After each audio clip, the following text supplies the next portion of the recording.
আমি আজি যেহেতু আমি মিনমসকলক আমি উষ্ম আদৰণি আজি জনোৱাৰ যি কাৰ্যসূচী আমি হাতত গ্ৰহণ কৰিছোঁ।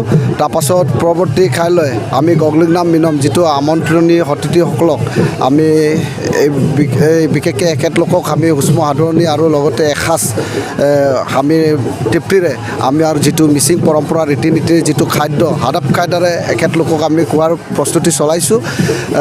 তাৰপাছত আৰু নেক্সট দিনা তাৰমানে আমাৰ যি জোৱাইসকলক লগত লৈ পেলাই আৰু লগতে গোটেই বয়সস্থৰ পৰা ডেকা গাভৰুসকলক তাৰমানে নাচি বাগি একেলোকক ফূৰ্তি কৰাৰ এটা মঞ্চ আমি তৈয়াৰ কৰিছোঁ।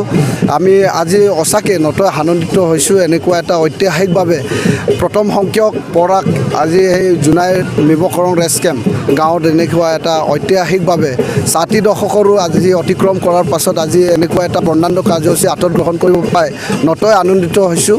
এখেতলোকক আমি অলাখ ল'বই লাগিব। এখেতলোকে যথেষ্ট আজি আমাক অৰিহণা যোগাইছে শাৰীৰিক তথা মানসিকভাৱে আৰ্থিকভাৱে ঐক্য শান্তি শৃংখলা ভাতৃত্ববোধেৰে এখেতলোকে আজি এই অজস্ৰ মিনমী অতিথিয়ে আজি সেয়াত উপবিষ্ট হোৱাৰ কাৰণে আমি এখেতলোকক অতিকৈ আদৰেৰে ধন্যবাদ জ্ঞাপন কৰিছোঁ।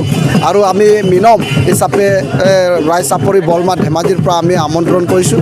আজি এখেতলোকক উষ্ম আদৰণি জনোৱা হৈছে। লগতে বহুতো আমাৰ গণ্য মান্য বিশিষ্ট ব্যক্তি এই কাৰ্যসূচীত আমি সফলভাৱে ৰূপায়ণ কৰাৰ বাবে এখেতলোকক আমি আমন্ত্ৰণ জনোৱাৰ আমি মিবু হিচাপে আমাৰ ৰামদন ডিকাৰে গাঁও পঞ্চায়তৰ অন্তৰ্গত যিটো বুৰুচুটি গাঁৱৰ নিবাসী এখেতৰ নাম পবিত্ৰ টাই টাব দলিনাথ টাই এখেতক আমি মিবু হিচাপে আমন্ত্ৰণ জনোৱা হৈছোঁ।